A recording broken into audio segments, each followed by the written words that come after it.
Kembali lagi di cerita Guchen.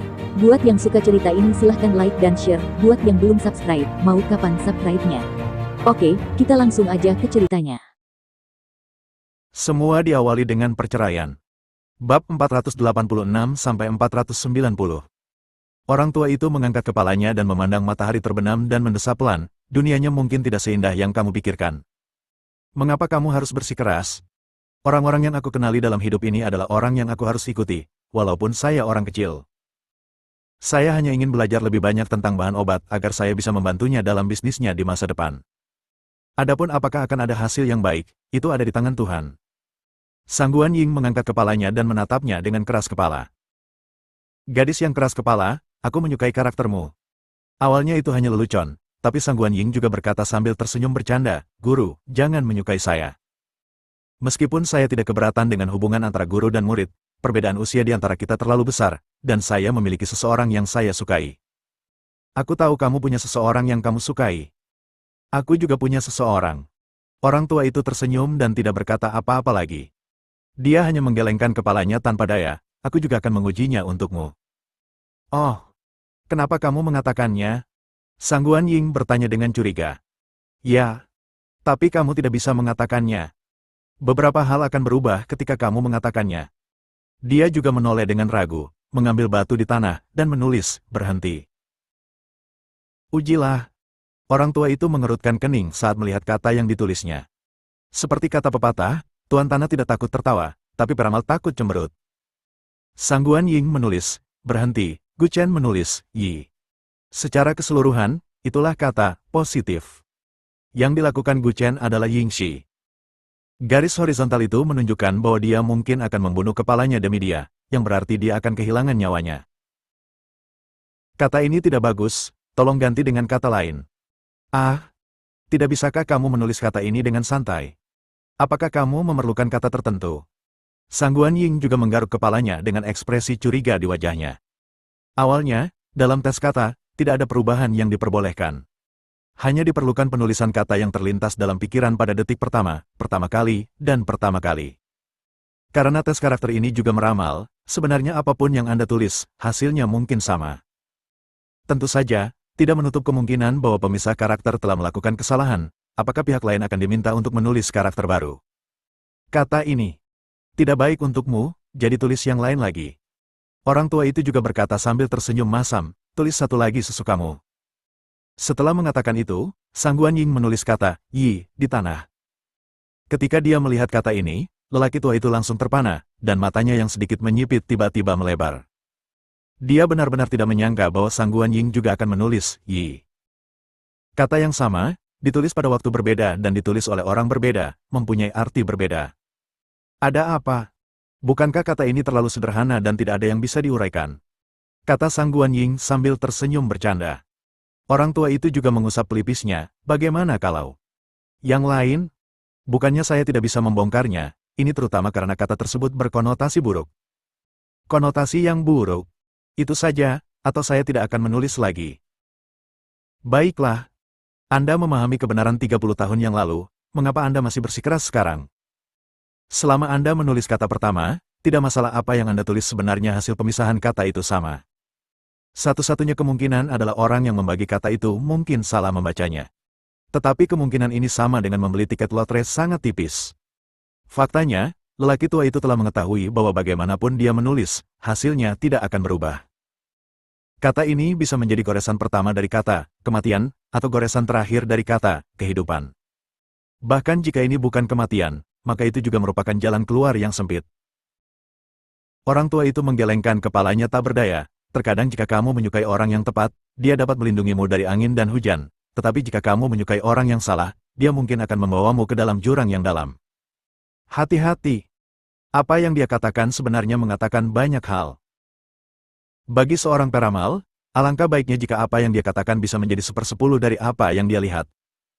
Secara umum, meskipun dia benar-benar memiliki kemampuan untuk melihat masa depanmu, tapi dia tidak berani memberitahu Anda segera, "Kalau tidak saya tidak akan bisa mengungkapkan kalimat ini." "Maksudmu, dia akan menyakitiku?" Sang Guan Ying bertanya dengan curiga. Pria tua itu menggelengkan kepalanya sedikit, "Tidak. Dia tidak akan menyakiti Anda, tetapi setelah Anda melakukan kontak dengannya, Anda mungkin menghadapi segala macam masalah, dan Anda bahkan mungkin mati demi dia. Awalnya ada beberapa hal yang tidak ingin kukatakan. Kalau begitu jangan katakan itu. Sang Guanying berkata dengan nada dingin, berulang kali membuat keputusan besarnya sendiri. Bahkan lelaki tua itu tidak memikirkannya. Dia sudah menjelaskan semuanya. Anda sudah tahu, menjauhlah dari Gu Chen sekarang, atau jangan berinteraksi dengannya, jadilah pejalan kaki, teman biasa, jangan ganggu satu sama lain, jangan ikut campur dalam apapun dengannya. Meramal hanya bisa menjamin hasil dalam waktu 3 tahun. Tentu saja, jika Anda berubah mulai sekarang, banyak hal di masa depan yang akan berubah. Mengubah ruang dan waktu paralel akan membuka banyak ruang dan waktu paralel pada saat yang bersamaan. Nasib Sang Guanying seperti ini. Jika ia lolos dari bencana karena prediksi sebelumnya, di ruang dan waktu paralel yang lain, mungkin ada yang lain Ying yang akan melakukannya untuk Gu Chen dan mati. Undang-undang ini masih kontroversial di dunia akademis, jadi sebaiknya jangan terlalu banyak mengetahui masa depan dan biarkan alam mengambil jalannya. Karena dia tidak menyakitiku, apa bedanya? Kata Sang Guanying sambil tersenyum masam. Orang tua itu hanya menghela nafas panjang dan tidak berkata apa-apa. Sekarang kamu sudah memikirkannya, itu saja. Mulai besok, kamu akan bertanggung jawab atas tungku-tungku ini. Kamu tidak boleh membiarkan masing-masing tungku mendidih, tetapi kamu tidak boleh membiarkan api di dalam padam. Ada juga ini puing-puing di halaman, aku serahkan padamu untuk dibersihkan. Juga kamu harus membersihkan kamarku. Dan lebih lagi. Pada saat ini, Sang Guanying, yang berdiri di sampingnya, memiliki garis-garis hitam di kepalanya. Apakah Anda di sini untuk murid atau menjadi pengasuh bocah tua? Tidak mudah untuk membantu merawat tungku-tungku tersebut. Api di setiap tungku sangat besar sehingga air di dalamnya tidak bisa direbus, namun apinya tidak bisa dipadamkan. Ini pekerjaan teknis. Jika apinya terlalu besar, Anda perlu mengontrol panasnya. Gunakan penutup untuk menutup mulut tungku agar apinya lebih kecil. Namun tungku ini mudah padam, sehingga sulit untuk merawat tungku tersebut sendiri, dan tidak ada waktu untuk membersihkan rumah untuknya. Yang paling penting adalah dia tidak pernah melakukan pekerjaan rumah apapun di rumah. Bab 487 Paviliun Linjun. Membaca sejarah. Font, besar, sedang, kecil, pelindung mata, matikan lampu. Sebelumnya isi bab selanjutnya Bab 487 Paviliun Linjun. Setengah. Bab 487 Paviliun Linjun. Meskipun dia tidak melakukan pekerjaan rumah apapun, dia tetap harus membantunya membersihkan rumah. Tetapi lelaki tua itu duduk di kursi anyaman dan berkata sambil tersenyum buruk, muridku yang baik, persyaratan dari guru. Tidak terlalu banyak, kan? Tidak banyak. Kata Sang Guanying sambil mengusap pelipis. Bagus, bagus. Belikan makanan dan minuman untukku. Sang Guanying juga tidak bisa berkata-kata, meskipun dia memiliki keluhan di dalam hatinya, dia berbalik dan berjalan keluar. Dia benar-benar tidak tahu bagaimana gurunya bisa bertahan hidup ketika dia tidak datang. Mungkinkah dia hanya menunggu burung menangkap cacing untuknya? Sebuah kursi anyaman dapat direndam jika ia duduk di atasnya, yang menunjukkan sudah berapa lama ia duduk di atasnya. Pada malam hari, di Villa Yu Huatai. Ketika Bai Ruohan pindah ke villa ini untuk pertama kalinya, dia sangat berhati-hati dengan apa yang dia katakan dan lakukan, karena takut membuat Ling Meixue tidak bahagia dan menimbulkan masalah bagi Gu Chen. Apalagi dia tidak terburu-buru melakukan pekerjaan apapun di rumah. Bahkan jika Gu Chen ingin membuang sampahnya, dia harus buru-buru membuangnya sendiri. Saat ini Gu Chen baru saja selesai membersihkan dapur dan keluar dengan membawa banyak sampah. Kakak, biarkan aku membuangnya untukmu. Bai Ruohan berdiri dari sofa, mengambil kantong sampah, berbalik dan melihat ke arah Ling Meixue dan terkekeh, saudari Suer, tas biru milikmu itu, aku mencucinya untukmu. Dia hanya menggaruk kepalanya dengan ekspresi malu di wajahnya, ya. Maafkan aku. Aku akan membelikanmu satu lagi besok. Aku akan membuang sampahnya dulu. Setelah mengatakan itu, Bai Ruohan keluar pintu. Setelah dia pergi, Ling Meixue berkata dengan suara tercengang, menurutmu seperti apa gadis kecil ini? Betapa cerobohnya. Apakah dia tidak takut aku tidak akan menyukainya? Gu Chen memegang tangannya dan terkekeh, di dalam hatinya, kamu adalah istana utama, dan dia berusaha menyenangkanmu sepanjang waktu, apa kamu tidak menyadarinya? Meskipun semua yang dia lakukan sangat tidak memuaskan. Mengapa kamu mencoba menyenangkanku? Aku tidak mengatakan apapun padanya. Ling Meixue berkata sambil tersenyum masam, saya berharap ada 2 orang lagi di rumah, jadi saya tidak harus menghadapi Anda setiap hari. Brengsek. Wajah tampanku adalah sesuatu yang tidak dapat dilihat oleh siapapun meskipun mereka ingin melihatnya. Kamu hanyalah adik perempuan Mai Shiranui, dan kamu tidak tahu apa yang baik atau buruk. Puff. Kata-kata ini membuat Ling Meixue mengerucutkan bibirnya dan terkekeh, tampan. Bagaimana kamu bisa begitu tidak tahu malu? Lagi pula, apalagi kamu, jika kamu hanya menaruh Huge di rumah dan menontonnya setiap hari. Maka aku mungkin tidak akan bosan menontonnya. Vulgar. Jika Anda ingin mengetahui keindahan seluruh Asia, itu tergantung Huge, Eddie Peng, dan saya. Ya. Jika Anda tidak merendahkan penampilan mereka, Anda mungkin akan meninggikan penampilan mereka di dunia. Gu Chen tidak bisa berkata-kata. Orang baik? Mengapa istrinya memiliki penglihatan yang buruk di usia yang begitu muda? Tidak, tidak. Saya harus membawanya ke dokter mata di lain waktu. Huge lebih tampan dariku. Waktu berlalu sangat cepat. Di Jalan Jingxiangyuan di timur kota, sebuah klub komersial secara resmi dibuka. Ini adalah klub yang didirikan oleh Qiu Yu sendiri. Tentu saja dia dibantu oleh Gu Chen. Di satu sisi hal ini untuk menyatakan kesetiaannya untuk mengikuti Gu Chen, dan di sisi lain juga untuk menutupi kebutuhan dirinya sendiri. Orang yang menandatangani kontrak sebagai bos di belakang layar adalah Gu Chen. Jika kepentingan orang yang berkuasa tersentuh di masa depan, setidaknya dia akan bisa melakukannya dengan bersih. Jika pihak Gu Chen tidak tahan lagi di masa depan, setidaknya dia bisa lolos tanpa cedera. Ketika klub ini dibuka, semua orang terkemuka di Jiangsu datang, dan bahkan yang tua dan partainya juga mengirimkan hadiah ucapan selamat. Klub komersial ini seolah-olah menjual bahan obat, namun nyatanya ini adalah jaringan pahlawan dunia untuk Gu Chen. Bahan obat juga didistribusikan oleh perusahaan bahan obat Xingsheng yang dikelola oleh Chen Yue. Bahan obat langka, ramuan, dal. Tuan Muda Gu, tidak ada nama untuk klub ini, tolong berikan idemu. Qiu Yu meminta seseorang untuk menyerahkan pena, tinta, kertas dan batu tinta, menatapnya dan berkata sambil tertawa ingin melihat apakah Gu Chen mahir dalam segala hal, dan di sisi lain, dia ingin bertanya lebih banyak. Banyak orang tahu bahwa dia adalah bos klub ini. Waktu yang disepakati dengan Ye Dongqing hanya sekitar 10 hari lagi, tetapi yang dijual beberapa perusahaan sekarang hanya 10 miliar. Dalam 10 hari tersisa untuk mendapatkan 40 miliar, mereka hanya bisa mengandalkan klub ini. Tentu saja Gu Chen tahu apa yang dipikirkan Qiu Yue. Dia mengambil kuas dengan satu tangan dan melihat plakat kosong di depannya. Jiang Ximing dan kelompoknya juga berteriak dari samping, kalau begitu Tuan Gu harus memilih nama. Klub ini mungkin menjadi klub komersial pertama di Jiangsu di masa depan. Nama itu sangat penting, dan kami tidak memilikinya. Aku akan menamaimu dengan kekuatanku. Oke. Kuas itu berputar-putar di antara jari-jarinya, direndam dalam sedikit tinta, dan kemudian mulai menggesek. Setiap pukulannya begitu kuat dan bertenaga. Saat dia mulai menulis, banyak orang di sekitarnya mengangguk secara diam-diam. Pemuda ini memiliki beberapa keterampilan. Seorang lelaki tua berjanggut putih berkata sambil tertawa sambil memegang tangannya. Seorang pemuda di sebelahnya tidak dapat menahan diri untuk bercanda. Dikatakan bahwa anak laki-laki ini bahkan telah berurusan dengan beberapa keluarga besar di Jiangsu. Saya harus melihat betapa kuatnya dia nanti. Si Tu Dengfeng belum pulih dari luka-lukanya beberapa hari terakhir. Dia bekerja dari fajar hingga senja untuk membuka saluran ramuan untuk Gu Chen.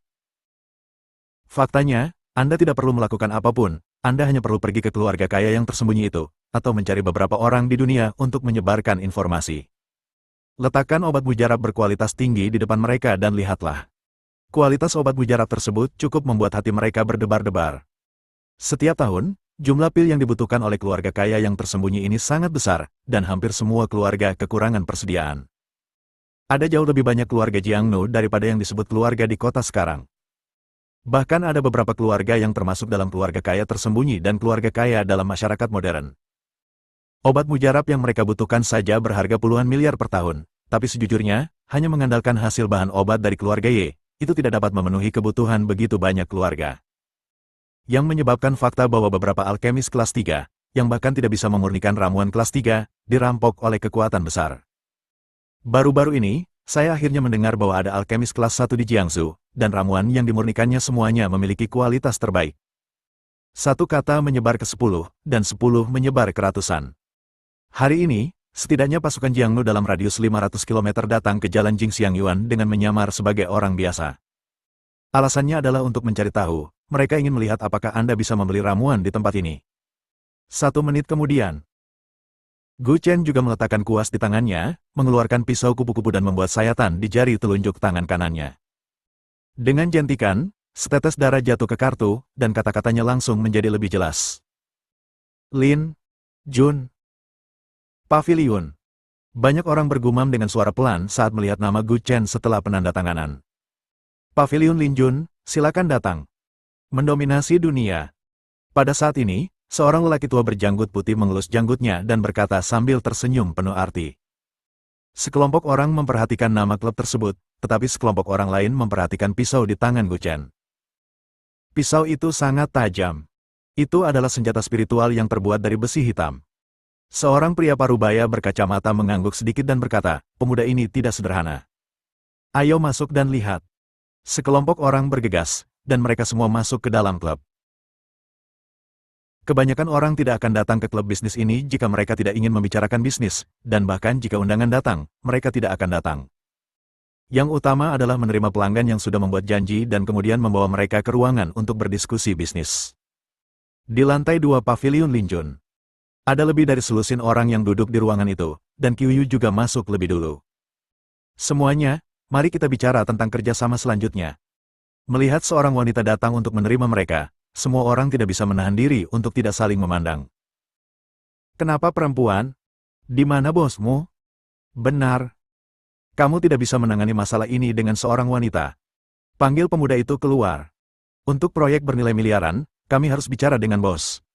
Terlebih lagi, kami harus melihat sendiri kualitas obat mujarab ini. Benar. Kami datang jauh-jauh ke sini. Bukankah tidak pantas bagi seorang wanita untuk menerima kami? Qiuyu merasa sedikit malu.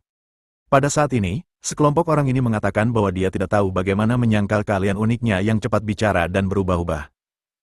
Orang yang berasal dari keluarga Jiangnu cenderung berani dan terus terang, dan tidak dapat dihindari bahwa beberapa perkataan mereka akan menyakiti perasaan orang lain. Semuanya. Meskipun dia bukan bosnya, mulai hari ini dan seterusnya, dia akan bertanggung jawab penuh atas semua urusan di klub ini, dan semua bahan obat yang Anda butuhkan hari ini akan ditangani olehnya. Jika Anda menyinggung perasaannya, bahan obat masa depan Anda mungkin akan dikurangi. Pada saat ini, suara yang kuat datang dari luar pintu. Saya melihat Gu Chen melangkah masuk dari koridor dengan langkah cepat, dan banyak orang berdiri dan memandangnya. Dalam hal bisnis, Qiuyu mungkin sangat ahli dalam hal itu, tetapi dalam hal orang dan kecanggihan di dunia, dia lebih baik daripada Qiuyu. Tidak melelahkan bekerja dengan pria dan wanita. Dalam urusan berbisnis, dia, Gu Chen, harus berdiri dan tidak bisa selalu bersembunyi di balik wanita. Namun tugas sepele itu harus ditangani oleh orang pintar seperti Qiuyu. Tuan Muda Gu. Semua orang berdiri dan memandangnya dengan sopan dengan tangan terkepal. Di Jiangsu saat ini, dia telah dianggap sebagai puncak piramida Jiangsu oleh banyak kekuatan. Dia dapat mempengaruhi apapun di Jiangsu. Tuan Muda Gu, kudengar orang itu, si Tudeng Feng, bilang kamu punya barang bagus di sini. Kami geng Sanhu ingin mendapatkannya. Seorang pria botak mengepalkan tinjunya dan terkekeh. Gu Chen meletakkan tangannya di punggungnya dan mengangguk sedikit. Oke. Saya tidak tahu. Pemimpin geng, obat apa yang kamu inginkan dan berapa banyak yang kamu inginkan? Saya ingin 100 pil penenang. Apakah ini? Tuan Gu. Pil penenang ini dianggap sebagai pil kelas 3. Harganya mungkin 10.000 yuan per pil di luar. Pil ini diproduksi di jalur perakitan. Bagi Gu Chen, dia dapat memurnikan 100 pil dalam 2 menit. Ini sangat mudah. Terutama karena dia memiliki tungku alkimia Jinling heksagonal di tangannya, menyempurnakan ramuan tingkat rendah ini dengan kemampuannya seperti seorang mahasiswa yang mengerjakan soal taman kanak-kanak. Hanya saja 100 pil ini hanya 1 juta, yang sedikit bertolak belakang dengan ekspektasi aslinya. Mungkinkah kelompok orang yang direkrut oleh si Tudeng Feng semuanya adalah pasukan Jiangnu biasa? 100 pil. Ya. Per butir 50.000 yuan. Jika pemimpin geng membutuhkannya, kamu dapat menandatangani perintah terlebih dahulu. Kata Gu Chen sambil tersenyum tipis. Biasanya, obat mujarab tingkat rendah semacam ini harganya sekitar 10.000 yuan per buah. Dia sudah menghasilkan uang kotor dengan menjual 1 pil seharga 50.000 yuan. Dengan melakukan ini, dia juga membuat si botak mundur. Klubnya terutama menerima pesanan dalam jumlah besar, serta beberapa kekuatan politik terkenal. Bagaimana geng biasa bisa terlibat? Murah sekali. Pria parubaya botak itu berseru, kalau begitu saya ingin 500 pil. Saya akan membutuhkan beberapa pil lagi nanti, dan mungkin ada total pesanan sekitar 500 juta. 500 pil. Gu Chen juga tercengang. Dia menjualnya 50.000 per pil, tapi orang ini masih menganggapnya murah. Tuan Muda Gu. Pada saat ini, seorang pria berjas tunik Tiongkok menyesap teh dan terkekeh. Kami dari Sekte Quanzhen dari Gunung Zhongnan. Kami menginginkan semua jenis ramuan. Uang bukanlah masalah. Masalahnya adalah apa yang Tuan Muda Gu miliki di sini. Apakah Anda memiliki yang kami inginkan? Tentu saja.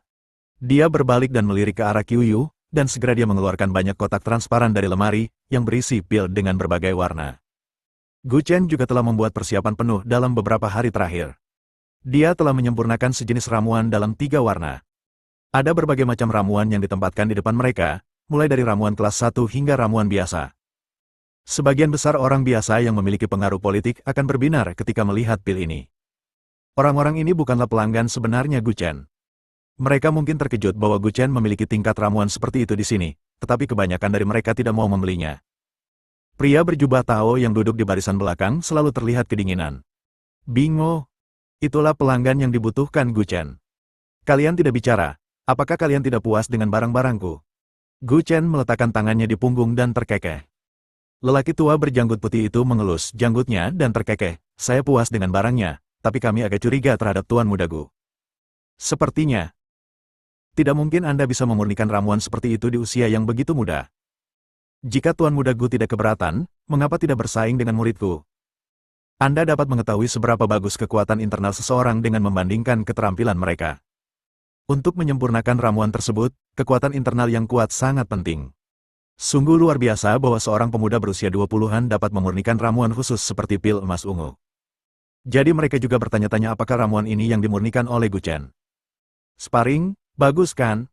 Dia merentangkan tangannya dan terkekeh. Salah satu pria berambut pendek. Jadi mereka juga bertanya-tanya apakah ramuan ini yang dimurnikan oleh Gu Chen. Sparring, bagus kan? Dia merentangkan tangannya dan terkekeh. Salah satu pria berambut pendek menyingsingkan lengan bajunya. Tidak apa-apa, tidak akan lama. Jangan khawatir, Tuan Muda Gu, kami akan menyelesaikan pesanannya. Gu Chen berkata, saya tidak takut terluka. Tapi itu terserah Anda. Bagaimanapun, Sekte Quanzhen adalah sekte besar. Jika Anda kehilangan muka di sini, saya, Tuan Gu, tidak dapat menanggung konsekuensinya. Lelaki tua berjanggut putih menjawab, Anda tidak perlu menanggung akibatnya. Jika dapat dibuktikan bahwa Anda membuat ramuan ini, saya akan segera memesan 30 ramuan emas ungu. Kata lelaki tua berjanggut putih itu dengan penuh hormat. Meski usianya sudah sangat tua dan seharusnya sudah tua di usia 80 tahun, hal itu sepertinya tidak tercermin dalam dirinya. Ini, apakah kamu yakin? Gu Chen sedikit ragu saat mendengar pesanan 10 miliar. Selama Anda mengizinkan saya melihat kekuatan Anda, Tuan Gu. 20 miliar pesanan. Saya, Sekte Quanzhen, masih bisa mendapatkan uang sebanyak ini. Bagi sekte berusia 1000 tahun ini, puluhan miliar mungkin tidak berarti apa-apa bagi mereka. Sekarang Sekte Quanzhen telah mengungkap sebagian darinya ke dunia luar, dan bahkan telah membuka kelas dan mendirikan agama. Biaya sekolah untuk belajar Kung Fu Quanzhen selama 1 tahun adalah biaya yang sangat tinggi, dan Jim biasanya dapat membakar dupa dan petisi. Pendapatan tersebut bukanlah angka yang kecil. Kuil leluhur yang telah berdiri selama ribuan tahun ini sangat spiritual di mata banyak orang petisi, yang mungkin menelan biaya ratusan ribu hanya dalam 2 hari ini. Jika Anda hanya ingin tinggal di kuil Tao, Anda harus mengantri untuk membuat janji. Sekte Quanzhen di Gunung Zhongnan memiliki 6 bukit yang dipamerkan. Konon ukurannya hanya 1/5 dari ukuran aslinya seberapa besar sekte ini. Terkadang, jangan meremehkan seorang Taois. Orang-orang seperti biksu mungkin memiliki uang di kantong mereka yang tidak dapat Anda peroleh dalam 10 masa kehidupan. Apakah ini benar? Gu Chen menoleh dan menatap lelaki tua berjanggut putih itu dan terkekeh. Orang tua berjanggut putih itu tersenyum genit, menang atau kalah, selama Tuan Gu bisa mendapatkan persetujuan dari saya di suatu tempat, saya akan segera memesan 20 miliar. Saya bersaksi dengan reputasi Sekte Quanzhen. Tidak masalah. Ayo berkompetisi seni bela diri, itu saja. Gu Chen juga menyingsingkan lengan bajunya. Faktanya, masuk akal jika mereka ingin mempelajari beberapa keterampilan. Jika dia hanya seorang ahli bela diri kelas 3, tidak mungkin untuk memurnikan ramuan itu. Mungkin dia hanya membeli sebagian dari ramuan itu dan menjualnya sebagai daging anjing. Itu karena sekte berusia ribuan tahun itu takut berkecimpung dalam bisnis kulit Gu Chen. Yang diinginkan sekte berusia ribuan tahun ini adalah saluran pasokan yang stabil. Tidak ada pemasok nyata di selatan. Setiap kali sekte di selatan menginginkan obat mujarab, mereka harus pergi ke utara untuk mencari keluarga Ye atau murong-murong. Sekarang Jiangsu memiliki barang-barang ini, selama barangnya bagus, mereka tidak keberatan membeli barangnya dari sini. Tapi premisnya adalah, Gu Chen harus memiliki kekuatan itu. Mereka tidak meragukan keluarga Ye dan keluarga Murong. Itu karena kedua keluarga ini terkenal di utara dan pada dasarnya tidak mungkin mereka tertipu. Tapi di sini berbeda. Gu Chen adalah orang yang tidak dikenal dan mereka tidak dapat menemukan informasi apapun. Jika dia tidak bisa mendapatkan obat mujarab yang diinginkan semua orang, meskipun uangnya tidak ditipu, waktu akan terbuang percuma. Banyak orang telah menempuh perjalanan ratusan kilometer untuk datang ke sini, jadi mereka tidak bisa kembali begitu saja dalam keadaan linglung. Turun ke bawah. Seorang pria parubaya dengan potongan cepak berkata dengan lembut. Meski ruang tamu ini cukup besar, namun ada meja di mana-mana. Akan lebih parah lagi jika meja dan bangku tersebut nantinya rusak. Oke. Gu Chen berbalik dan mengedipkan mata pada Qiu Yue, suruh orang meletakkan semua meja di dalam ke dinding. Pelanggan lain, silakan keluar dulu. Banyak orang juga saling memandang, berdiri dan menghadap. Pergi keluar pintu. Segera ruangan itu dibersihkan, semua meja diletakkan di kedua sisi, dan ada ruang kosong seluas 60 meter persegi di tengahnya. Bagi yang berlatih bela diri, area ini sudah cukup. Orang-orang yang masih duduk di seluruh aula pada dasarnya adalah anggota Sekte Quanzhen. Tuan Muda Gu, silahkan. Seorang pria berjubah tau mengatupkan tangannya dan melakukan etiket seni bela diri. Orang tua berjanggut putih itu sedang memegang teh dengan menyilangkan kaki dan berkata dengan lembut, ini adalah murid dalam ketiga saya. Jangan khawatir, Tuan Gu. Sekte Quanzhen kami akan berkompetisi dalam seni bela diri sampai intinya tercapai. Kamu tidak akan terluka. Oh, begitu. Gu Chen juga merasa sedikit tidak senang dengan ekspresi menghina lelaki tua itu. Dia mengangkat tangannya dan menunjuk kedua orang lainnya yang duduk, mereka murid tertua milikmu. Ayo pergi bersama dan selamatkan dirimu dari masalah nanti. Jika tidak berhasil, Anda masih bisa melakukannya bersama-sama. Brengsek. Pak. Orang tua berjanggut putih itu langsung tersinggung dengan apa yang dikatakan Gu Chen. Sekte Quanzhen telah menjadi sekte selama ribuan tahun, dan memiliki reputasi yang besar tidak peduli di masyarakat saat ini atau di dunia. Dan dia membawa keluar ketiga murid dalam sudah berada pada tahap kekuatan batin tengah di awal, dan dua lainnya sudah berada pada tahap kekuatan batin pertengahan hingga akhir. Menghitung ketiganya, mereka sebanding kepada seorang master top, dan Gu Chen benar-benar berani berteriak. Biarkan Tuan Gu merasakan kungfu dari Sekte Quanzhen kita. Orang tua itu berkata dengan nada tenang.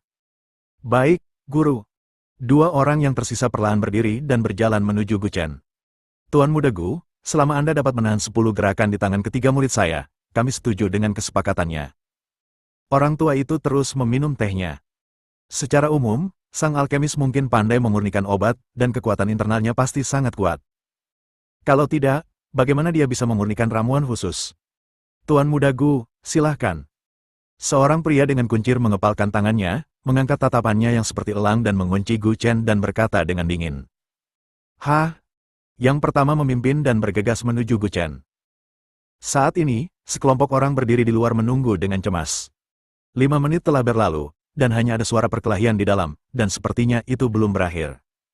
Tuan Muda Gu ini mampu bertahan lebih lama dari para master dari Sekte Quanzhen selama 5 menit. Seorang pria parubaya berjanggut berkata sambil tersenyum jahat. Beberapa orang di dekatnya juga setuju. Ya, belum keluar selama 5 menit, dan sungguh menakjubkan. Saya kira saya hanya bisa bertahan dalam 2 gerakan di tangan mereka. Semuanya sangat berbakat dan dapat mencapai tahap akhir kekuatan internal di usia yang begitu muda. Masa depan mereka tidak terbatas. Jika mereka dapat bertahan sampai titik ini, mereka pasti akan mampu bertahan lebih dari 2 menit di dalam, tapi sekarang 5 menit telah berlalu. Meskipun Sekte Quanzhen adalah sekte yang kuat, mereka mungkin tidak akan bisa menang, kan? Qiu Yu berdiri di samping dan sedikit mengerucutkan bibirnya sambil terkekeh. Yang lain tidak mengetahuinya, tapi dia sangat menyadari kekuatan Gu Chen. Dia berpikir bahwa ketika keluarga Tian mengundang Suangxia hitam putih untuk berada di belakang panggung, mereka pada akhirnya dikalahkan olehnya. Semua hal yang mustahil menjadi mungkin bagi Gu Chen. Nona Qiu, Anda tidak tahu apa-apa. Sekte Quanzhen merekrut murid dan memulai tahap kekuatan batin. Pria parubaya berjanggut itu terkekeh, lupakan, mungkin Nona Qiu tidak mengerti apa yang saya katakan, jadi mari kita terus menunggu. Di dalam kamar, pria tua berjanggut putih itu memegang cangkir teh erat-erat di tangan kanannya dan melihat ke depan dengan ekspresi terkejut. Tiga muridnya yang paling bangga, semuanya berada dalam tahap kekuatan batin, sebenarnya terikat dengan Gu Chen di sini. Mengerikan, mengerikan. Kekuatan anak kecil ini bisa disebut jenius bahkan di dalam sekte. Orang tua berjanggut putih itu berseru dengan takjub saat dia melihat keterampilan Gu Chen yang anggun seperti naga yang berenang. Tiga orang yang paling dia banggakan berhadapan dengan Gu Chen sendirian, tetapi mereka hanya berakhir seri. Karena ini hanya sparring, tidak ada pihak yang berusaha sekuat tenaga, sehingga Gu Chen selalu mampu bertahan dengan mudah. Dia tidak pernah mengambil inisiatif untuk menyerang. Dia tidak yakin untuk menjatuhkan tiga orang sekaligus, tapi jika dia melakukannya, dia pasti akan mengerahkan seluruh kekuatan internalnya. Bukankah lelaki tua ini ingin melihat sesuatu yang menarik? Kemudian Gu Chen sengaja terus bertahan. Hanya dengan bertahan melawan ketiga orang ini, dia tidak bisa lagi mendekatinya, yang membuktikan bahwa kekuatannya jauh lebih unggul dari mereka bertiga. Pemuda cepak itu melangkah mundur dan berkata dengan suara yang dalam, "Saudaraku, kita tidak bisa menghadapi ini lagi. Aku selalu merasa kekuatanku dibatasi. Aku juga merasakan hal yang sama. Kung anak ini Fu benar-benar jahat. Bertarunglah dengan cepat." Mereka bertiga saling memandang dan mulai berbicara dengan suara rendah. Lalu mereka bertiga dengan cepat menyerang. Gu Chen, sebaliknya, merespons dengan 4 ons Tai Chi. Anda mungkin mengatakan ini adalah Tai Chi, tapi sepertinya tidak. Namun keterampilan tinjunya sepenuhnya menunjukkan feminitas Tai Chi. Sosok Gu Chen sangat cepat, bagaimanapun juga, dia tidak pernah melakukan kontak langsung dengan ketiga orang ini. Dari awal hingga sekarang, dia tidak pernah melakukan kontak langsung dengan ketiga orang ini. Itulah yang menakjubkan tentang dia. Tanpa harus bertarung tatap muka dengan lawan, ia mampu dengan cekatan menyelesaikan berbagai serangan dari ketiganya. Pada saat ini, lelaki tua berjanggut putih yang duduk di sebelahnya sepertinya telah melihat petunjuknya. Di sekitar ketiga muridnya, ada aliran udara yang samar-samar, melilit ketiga tubuh mereka. Meski ketiga orang ini sudah menjadi pejuang dalam tahap kekuatan batin, namun ibarat membangun rumah, pondasinya tidak kuat, dan mereka terus membangun ke atas. Begitulah bangunan bertingkat tinggi dibangun, pondasi akan tidak stabil jika angin bertiup kencang. Cepat kembali. Dia sudah mengerahkan kekuatan internalnya ke seluruh tubuhmu. Keluar sekarang. Seru lelaki tua berjanggut putih itu. Mendengarkan ini, ketiga orang itu segera berencana untuk mundur dengan cepat, tetapi Gu Chen mengepalkan tinjunya dan menyentuhnya sedikit. Kamu baru tahu sekarang. Sudah terlambat. Sebuah kekuatan meledak tepat di antara ketiga orang itu, dan ada angin kencang di dalam ruangan. Itu hanya menjungkir balikan mereka bertiga, dan meja di sekitar mereka bergetar hebat. Cangkir di tangan lelaki tua berjanggut putih itu pecah saat ini. Ketiga orang itu segera bangkit dan ingin terus bertarung dengan Gu Chen. Cukup. Bukankah itu cukup memalukan? Orang tua berjanggut putih itu perlahan berdiri dan berkata dengan dingin, "Biarkan kamu berlatih setiap hari, jangan hanya fokus pada kemajuan latihanmu, kamu harus meletakkan fondasinya." Letakkan fondasinya. Sekarang Anda telah dewasa. Ingatlah. Saya mengerti, Guru. Mereka bertiga juga menundukkan kepala dengan patuh. Mereka biasanya hanya fokus untuk meningkatkan level kultivasi mereka dengan cepat. Ketika Anda berusia sekitar 30 tahun, sangat jarang bisa menembus kekuatan batin Anda. Tidak semua orang berbakat seperti Gu Chen. Kebanyakan dari mereka adalah orang biasa, tetapi jika mereka ingin segera menerobos kekuatan batin mereka dalam waktu singkat, mereka harus mengandalkan bantuan paksa dari ramuan yang berharga. Ini seperti bermain sebagai raja. Terserah Anda dan sewa pelatih kekuatan untuk membantu Anda mencapai peringkat raja. Tetapi kekuatan Anda sendiri mungkin hanya sehelai berlian. Ketika kekuatan Anda tidak sesuai dengan peringkat Anda, inilah situasinya hari ini. Tiga prajurit kekuatan batin menghadapi Gu Chen. Dia hanya bertahan, tetapi mereka dipukul mundur olehnya. Oleh karena itu, obat mujarab ini hanya dapat digunakan sebagai obat mujarab tambahan dan tidak dapat sepenuhnya diandalkan pada obat mujarab unggul. Dengan begitu, meskipun kultivasi Anda sangat tinggi, tidak akan ada apapun di antaranya. Saat Anda bertemu orang yang benar-benar kuat, mengalahkan Anda akan semudah menghancurkan seekor semut. Gu Chen perlahan menghentikan pekerjaannya dan mendapatkan kembali energinya. Senior, apakah kamu puas dengan penampilanku? Meski lelaki tua berjanggut putih itu tidak yakin, dia tetap bertepuk tangan. Kekuatan Tuan Muda Gu benar-benar membuka mataku. Kapan aku bisa mendapatkan 100 ramuan emas ungu milikku? 3 hari. Dia tertegun. Biasanya, jika sekte seperti mereka pergi ke keluarga Ye dan keluarga Murong untuk membeli ramuan berkualitas tinggi semacam ini, mereka harus membuat janji setidaknya selama 3 bulan. Terutama jumlah 100 ramuan emas ungu membutuhkan terlalu banyak waktu. 3 hari? Tuan Gu, apakah kamu tidak bercanda? Bahkan keluarga Murong, aku tidak yakin mereka bisa menyempurnakannya dalam 2 bulan. Kamu, itu mereka, aku bisa. Datang saja ke sini dan dapatkan dalam 3 hari. Gu Chen merentangkan tangannya dan terkekeh. Meski agak sulit bagi lelaki tua berjanggut putih itu untuk menerima kenyataan ini, dia tetap diam. Di luar pintu, semua orang berbaring di pintu mendengarkan apa yang terjadi di dalam. Tiba-tiba, pintu kamar terbuka, dan Gu Chen keluar terlebih dahulu. Bagaimana perasaanmu setelah mendengarkannya begitu lama? Tuan Muda Gu, saya sudah menandatangani kontraknya, dan saya akan membutuhkan beberapa bahan obat yang berharga nanti. Pria tua berjanggut putih itu menyerahkan kontrak yang telah ditandatangani dan terkekeh. Gu Chen tidak pergi untuk menerima kontrak tersebut, tetapi Qiu Yu mencatatnya dengan sangat bijak. Anda dapat menangani urusan ini secara langsung untuk hal berikutnya. Yang lain juga berjalan menuju Qiu Yu dan terus berbicara tentang masalah kontrak. Gu Chen sekarang harus mempersiapkan 100 ramuan emas ungu. Ini masalah besar. Daftar ini saja sudah cukup untuk membuatnya sibuk selama beberapa hari. Jika dia tidak membual kepada Ye Dongqing sebelumnya, dia tidak akan bekerja terlalu keras. Tungku alkimia sangat kecil sehingga hanya dapat memurnikan 8 pil emas ungu sekaligus, dan kemungkinan kegagalan dan keberhasilan pada dasarnya adalah 50-50. Diperlukan banyak energi internal. Lagi pula, dia tidak hanya menjual obat mujarab. Dia hanya ingin mendapatkan 50 miliar dalam sebulan, jadi dia harus mengambil jalan ini. Malam hari. Begitu dia kembali ke Yuhuate Villa, dia mendengar suara dentuman dari kamar. Setelah beberapa saat, Bai Ruohan datang membawa sepasang sandal. Kakak, aku membelikanmu sepasang sandal baru. Lihat betapa lucunya ini. Dia meletakkan sepasang sandal dengan telinga kelinci merah muda di kaki Gu Chen. Kelihatannya bagus. Gu Chen mengangguk sedikit, tetapi ketika dia melihat Bai Ruohan, dia menemukan bahwa ekspresinya sangat buruk. Apakah kamu merasa tidak nyaman? Tidak. Aku hanya merasa sangat kedinginan. Katanya. Dia bergidik, dan Gu Chen dengan cepat meraih pergelangan tangannya, tetapi merasakan denyut nadinya sangat lemah. Aneh, kenapa denyut nadimu semakin lemah? Dia segera menarik Bai Ruohan ke sofa dan duduk. Tetapi jika Qilingji ini, benda yang murni, diberikan kepadanya sekaligus, dia pasti tidak akan bisa menerimanya. Tunggu aku di sini. Bersambung.